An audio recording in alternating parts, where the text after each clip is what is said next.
every year when the month of Ramadan arrives.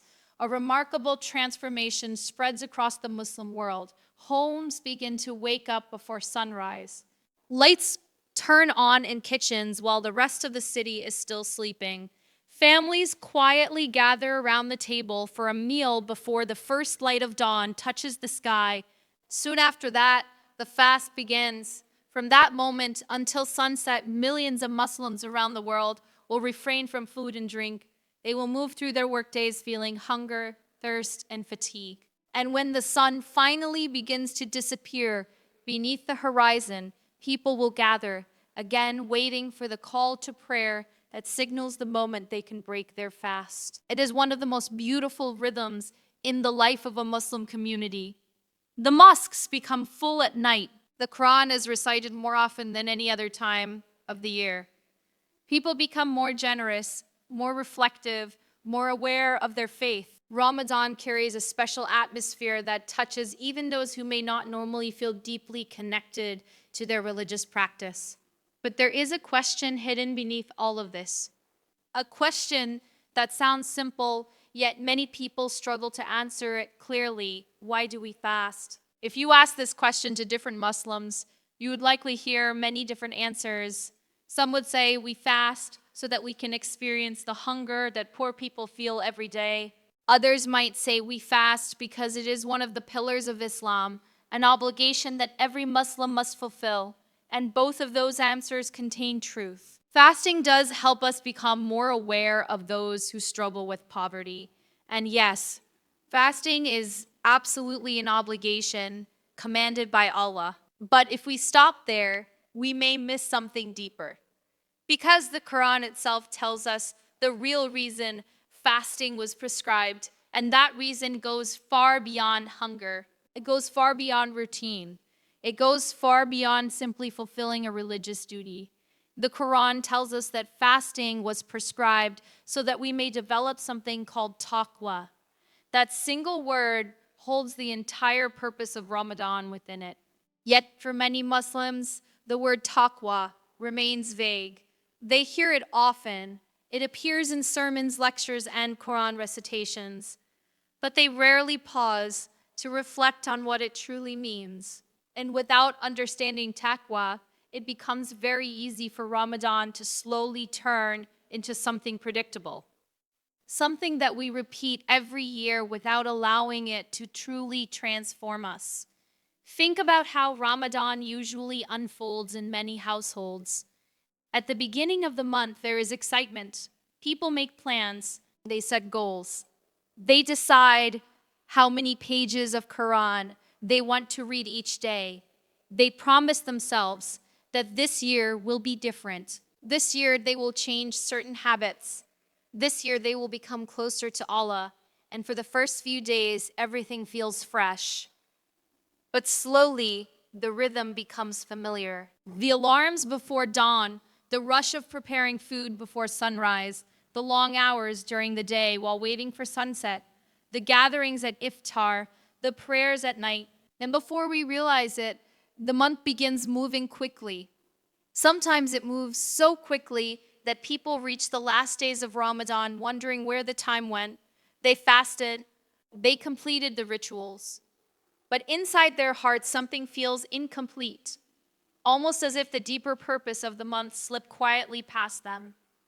This happens more often than we might think, not because Muslims do not care about their faith, and not because they are lazy or insincere. Often it happens because the real purpose of fasting was never fully explained in a way that reached the heart. The many people grow up learning how to fast. They know the rules. They know when the fast begins. They know what breaks it. They know the physical actions required. But they were rarely taught the deeper transformation that fasting is meant to create inside a human being. Because hunger alone does not transform the heart. A person can stay hungry all day and still remain the same inside. The real transformation begins when fasting begins to reshape the way a person thinks, feels, and relates to Allah. And that transformation revolves around taqwa. To understand taqwa, we need to slow down for a moment and look at the word itself. The word taqwa comes from an Arabic root that carries the meaning of protecting something. It refers to placing a shield between yourself and something harmful. Imagine walking through a dangerous environment. Naturally, you would want protection. You would want something that shields you from harm. That idea is the foundation of the word taqwa. What exactly are we protecting ourselves from? In a spiritual sense, taqwa means protecting your heart from anything that distances you from Allah. It is the awareness that causes a person to pause before making a choice. It is the awareness that reminds you that Allah sees you even when no one else does. Many translations describe taqwa simply as fear of Allah, but that translation can sometimes be misunderstood because the fear referred to in taqwa is not the same kind of fear you feel toward danger or punishment alone. It is not the kind of fear that pushes someone to run away. Was taqwa is closer to a fear that grows from love. To understand this better, think about someone you deeply respect and love. Perhaps a parent, perhaps a mentor, perhaps someone whose opinion truly matters to you. Imagine disappointing that person. Imagine seeing sadness or disappointment in their eyes because of something you did. The feeling that arises inside your heart in that moment is not simply fear. It is the pain of knowing that you hurt someone whose love matters to you. That delicate awareness is closer to what taqwa feels like in the heart of a believer. Taqwa is the carefulness that appears when love and reverence combine. It is the awareness that shapes your behavior even when no one is watching. And this is exactly why fasting becomes such a powerful training ground for the soul. During Ramadan, you stop yourself from things that are normally completely permissible. Food is halal. Drinking water on a normal day carries no sin. Eating food during the day is completely allowed. Yet during the fast, you hold yourself back. You refrain from these simple things. And you do it for one reason alone, because Allah asked you to. Think about the discipline this creates inside the human being. You may feel thirsty. Your body may crave food. Your mind may become distracted by the discomfort of hunger. Yet you continue. There is no camera following your actions. If someone truly wanted to break their fast privately, they could easily do so. They could drink water in secret. They could eat something quietly. No one would ever know. Yet millions of people continue fasting throughout the day. Why, yet? Because fasting is not controlled by society, it's controlled by the relationship between your heart and Allah. That quiet decision to remain obedient, even when you could easily break the fast, is where taqwa begins to grow. It grows in private moments. It grows in silent choices. It grows in the awareness that Allah sees what no one else sees. But there is another layer to this conversation that many Muslims never had the chance to explore. Because for many people, their relationship with Allah was shaped in ways that unintentionally created confusion. From a very young age, some people were taught about religion primarily through warnings. They were told to be careful. They were reminded constantly about punishment. They were warned about hell. They were told not to make mistakes. These warnings may have come from sincere teachers or parents who wanted the best for them. But when fear becomes the only message, something subtle begins to happen inside the heart. Instead of feeling drawn toward Allah, a person begins to feel anxious about their faith. Instead of feeling hopeful, they begin to feel pressured. Instead of feeling loved by their Creator, they begin to feel constantly judged. Over time, this can distort a person's understanding of who Allah truly is. Imagine a child growing up hearing only one message: every mistake will be punished. Every failure will bring consequences. Every slip will lead to trouble.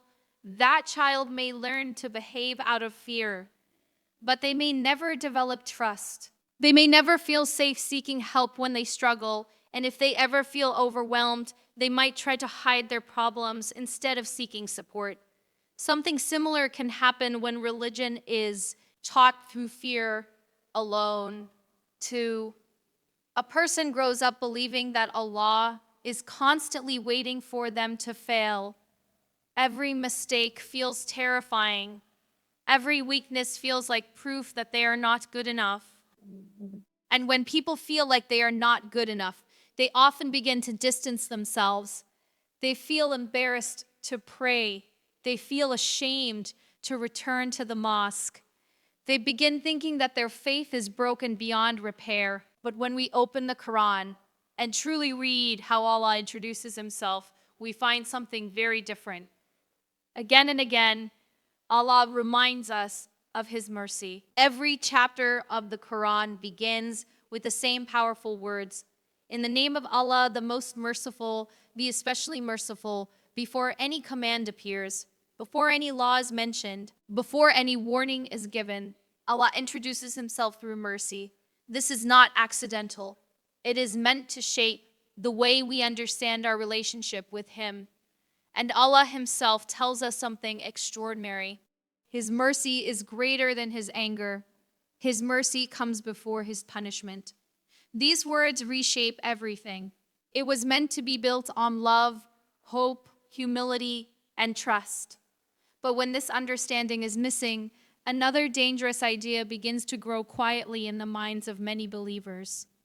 The belief that a good Muslim must be perfect, not struggling, perfect.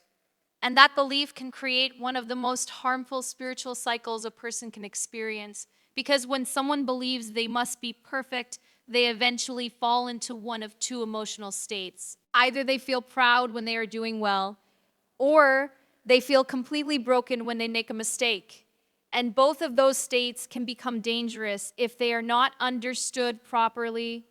Sometime, when a person is praying regularly, reading Quran, and avoiding major sins, a subtle feeling begins to appear inside their heart. They start feeling spiritually superior. They look at others and quietly think that they are more serious about religion than everyone else. They may not say it out loud, but internally, arrogance begins to grow. Yet the human being was not created to remain perfect forever. Eventually, everyone slips. And when that moment arrives for someone who believes perfection is required, their entire emotional world collapses. Instead of saying something simple like, I made a mistake, they begin saying something much more destructive. They say, I am a failure. I am a hypocrite. I am not worthy. And that is exactly where a dangerous whisper begins to appear inside the mind, a whisper that pushes people further away from Allah instead of bringing them back. And understanding how Shaitan uses shame against believers is one of the most important spiritual insights a person can learn. Shaitan understands something about the human heart that many people never stop to think about. He understands that if he cannot destroy a person's faith completely, he can still weaken it by attacking their hope. And one of the most powerful tools he uses to do this is shame. At first glance, shame can look very similar to guilt, but in reality, they are very different emotions. Guilt focuses on inaction. Shame focuses on identity. Guilt says, I did something wrong. Shame says, I am something wrong. That small difference changes everything. When a believer feels guilt after committing a mistake, that feeling can actually be healthy. Guilt can wake the heart. It can remind a person that something they did was not right. It can push them to seek forgiveness, can encourage them to repair what they broke. But shame does something much darker. Instead of guiding a person back toward Allah, shame pushes them away. It tells the believer that they are not sincere. It tells them they are fake. It tells them that their prayers are meaningless because they are flawed. At first, the whisper might feel like honesty. A person might think they are simply being realistic about their mistakes. But slowly, that whisper grows heavier. It begins to poison the relationship between the believer and their creator. The thoughts begin to sound like this. Look at you. You keep making the same mistakes. You say you believe, but your actions prove otherwise. People like you are not sincere. Why are you even trying? Religion is not meant for someone like you.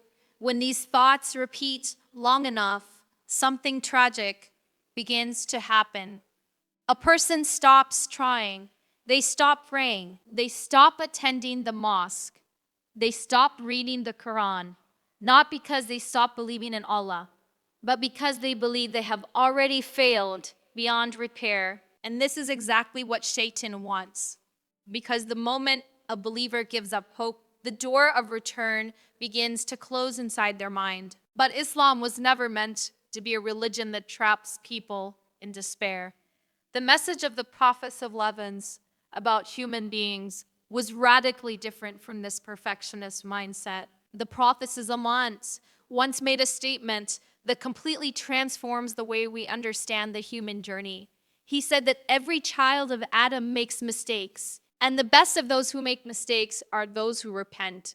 Think about how powerful that statement really is. The Prophet did not say some people make mistakes. He did not say weak believers make mistakes. He did not say careless believers make mistakes. He said, every child of Adam makes mistakes. That includes every person who has ever lived. It includes the most devout worshiper. It includes the most knowledgeable scholar. It includes every single one of us. This means mistakes are not an abnormal part of being human. They are a guaranteed part of being human. Human beings were never created as angels. The angels do not struggle with temptation. Angels do not wrestle with desire. Angels do not experience internal conflict. They simply obey. Human beings are different. Allah created human beings with choice. Allah created human beings with choice. He gave them desires. He gave them weaknesses. He gave them the ability to struggle between right and wrong. This struggle is not a flaw in our design. It is part of the design itself. The story of our father Adam alayhi salam illustrates this truth beautifully. Adam was created in a place of perfection, yet even in that perfect environment, Adam made a mistake. He ate from the tree that he was told not to approach, but the most important part of Adam's story is not the mistake itself. It is what happened after the mistake. Adam turned back to Allah. He recognized what he had done. He asked for forgiveness, and Allah accepted his repentance. This pattern becomes the model for every believer who comes after him. The journey of a believer is not a straight path of flawless obedience. It is a cycle. A person tries to do good, they stumble, they recognize their mistake, they return to Allah. Allah forgives them, and then the journey continues again and again. This is why the prophets of Allah just described the best people not as those who never fall, but as those who return. Think about how much hope exists within that idea. The best believers are not perfect believers. They are returning believers. They are the people who refuse to give up on their relationship with Allah. But they stand up again. They make mistakes, but they seek forgiveness. They drift away, but they come back. And every time they return, their relationship with Allah grows deeper. In fact, many scholars explain that sincere repentance can sometimes bring a person closer to Allah than their previous good deeds ever did, because repentance fills the heart with humility. When a person recognizes their weakness, arrogance disappears. They realize how much they need Allah. They realize how dependent they are on His mercy. And that realization softens the heart in a way that ordinary acts of worship sometimes cannot. There is something else that makes the spiritual journey difficult. Many people carry a hidden belief deep inside their minds, a belief they may never say out loud, but it shapes the way they see themselves. That belief is the idea that a good Muslim must always appear strong, always appear consistent, always appear flawless, and when someone struggles internally, they feel like they must hide it. They feel embarrassed about their weakness. They feel ashamed of their doubts. They feel like everyone else has their faith together while they are the only ones struggling. Every believer fights internal battles. Every believer experiences moments of weakness. Every believer has days when their heart feels distant, faith itself rises and falls. The companions of the Prophet themselves spoke about this reality. They described how their faith would feel strong when they were around the Prophet. But when they returned to their daily lives, they sometimes felt their spiritual energy decrease. They were worried that this fluctuation meant something was wrong with them. But the Prophet Salon reassured them. He explained that this fluctuation is part of human nature. The heart changes and moves between moments of strength and moments of weakness. What matters most is not perfection. What matters is direction. Are you moving toward Allah or are you giving up completely? That difference changes everything. And this is exactly where Ramadan becomes such an extraordinary opportunity. Ramadan is not simply a month of fasting, it is a month designed to help the human heart return. Think about what changes during Ramadan. The rhythm of life slows down. People become more reflective. They become more aware of their actions. The mosques become full of people standing in prayer late at night. The Quran is recited more frequently. Charity increases. Kindness spreads more easily. Even people who have felt distant from their faith begin to feel something stirring inside them, a quiet desire to reconnect, a quiet desire to try again. That feeling is not accidental. Ramadan was designed to create an environment where returning to Allah becomes easier than any other time of the year. The doors of mercy are opened wider. The influence of shaitan becomes weaker. The entire atmosphere of the month encourages reflection and renewal. But fasting itself is not the final goal. Fasting is the training.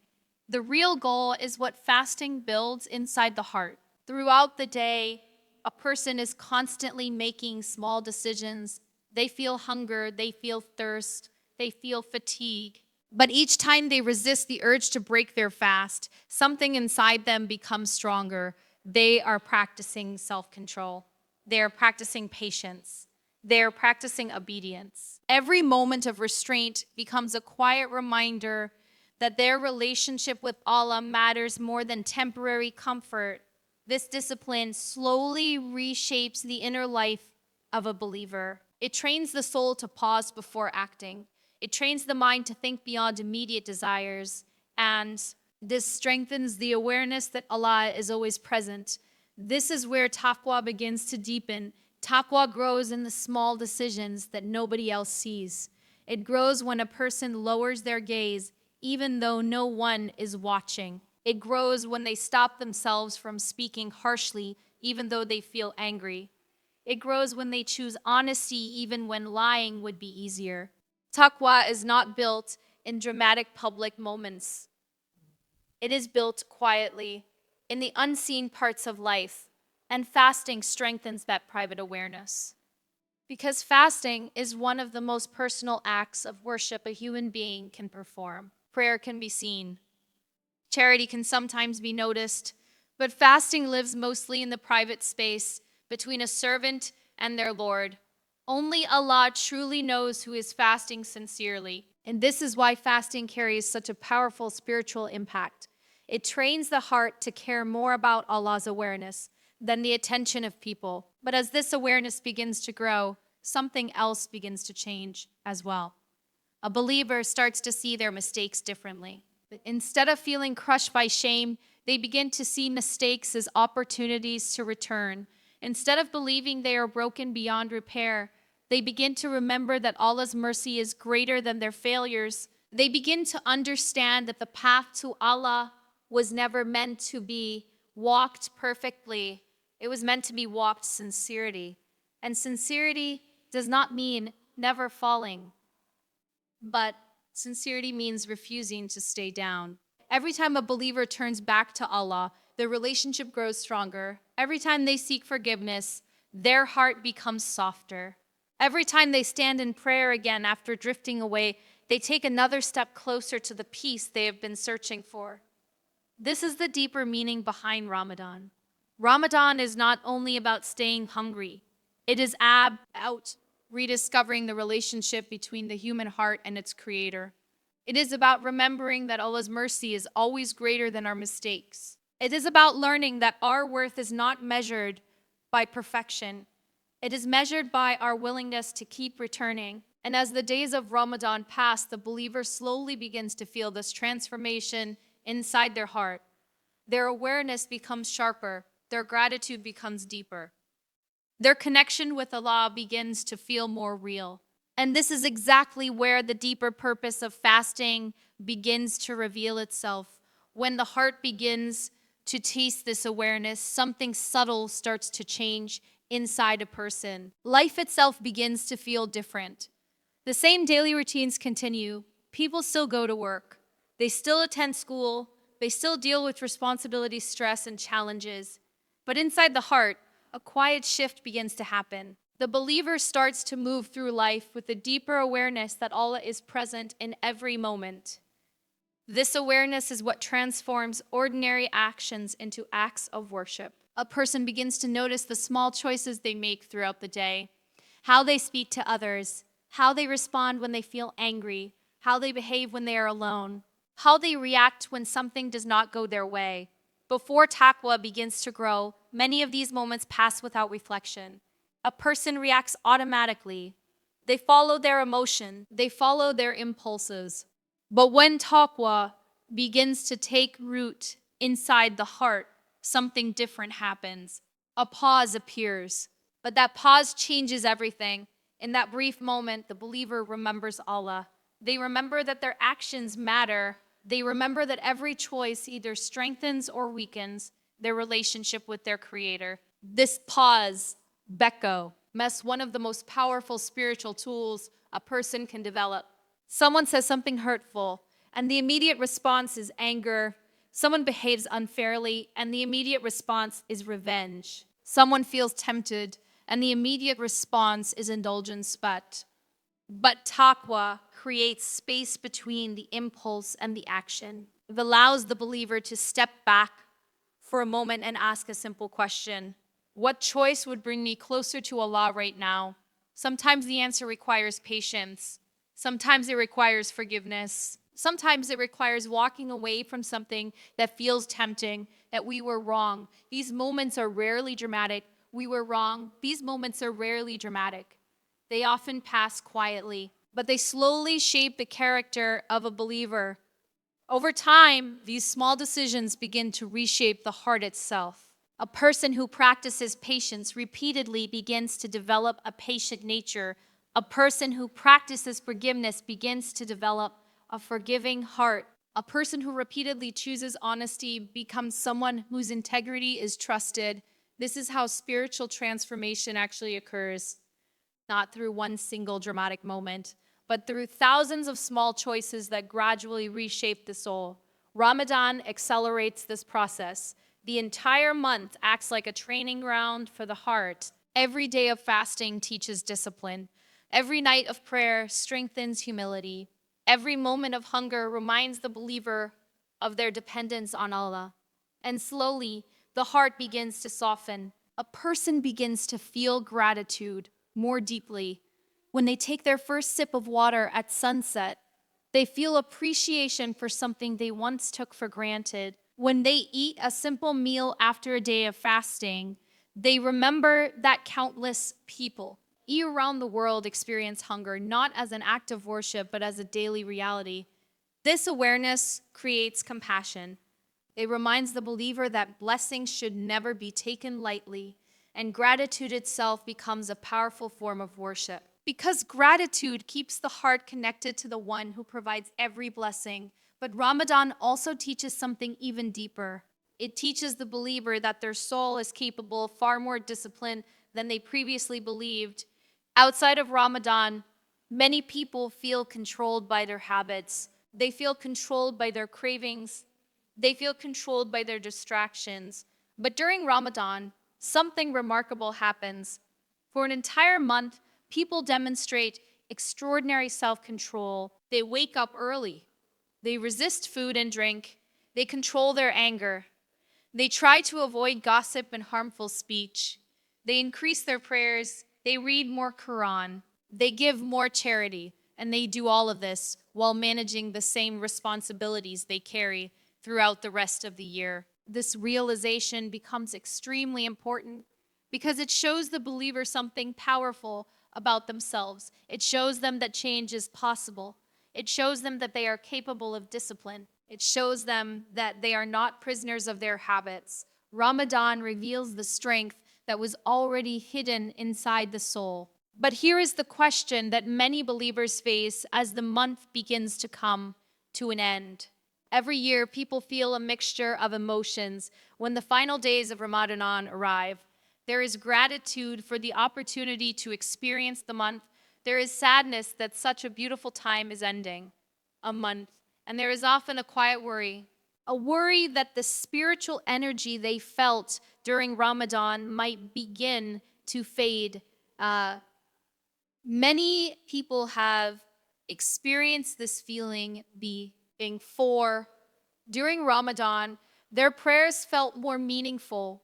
Their connection with the Quran felt stronger. Their hearts felt lighter. But after the month ended, they slowly drifted back into old habits. This experience can leave people feeling discouraged. They wonder why the change did not last.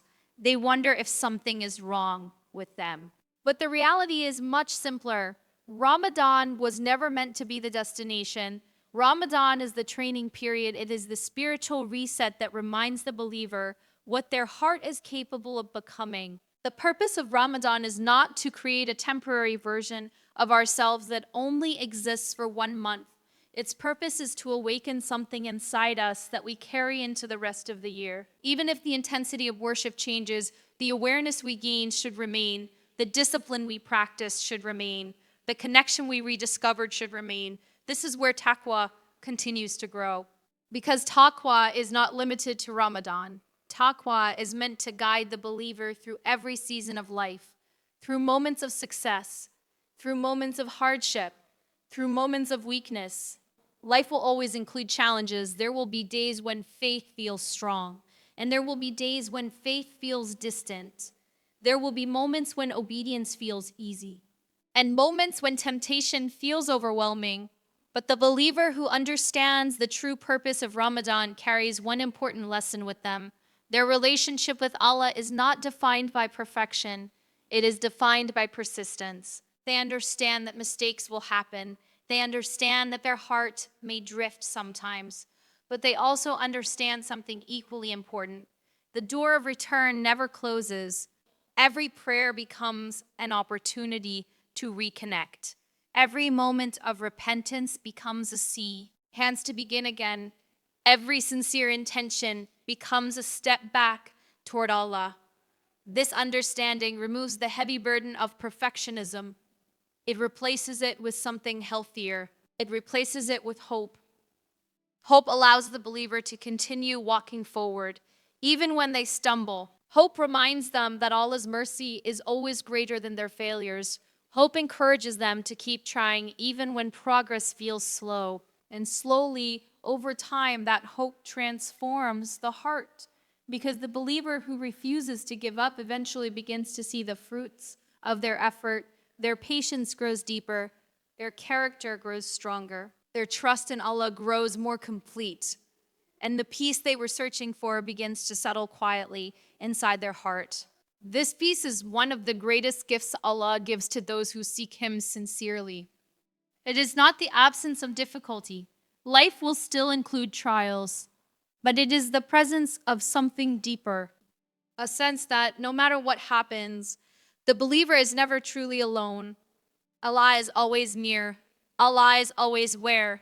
Allah is always ready to accept the return of His servant. This is the beauty of the relationship between the Creator and the human heart. It is not built on flawless performance. It is built on sincerity. It is built on humility. It is built on the constant movement of returning again and again, and this is why fasting holds such a powerful place in the life of a believer, because every day of fasting quietly trains the heart to remember this relationship. Every moment of hunger becomes a reminder that the soul is capable of discipline. Every moment of restraint becomes a reminder that obedience is possible. And every sunset becomes a reminder that patience always leads to relief. Over time, the believer begins to see that Ramadan was never just about the month itself, as about awakening the heart. It was about rebuilding the relationship between the servant and their Lord. It was about teaching the believer that their faith is not measured by how perfectly they walk the path. It is measured by how many times they stand up and continue walking after they fall.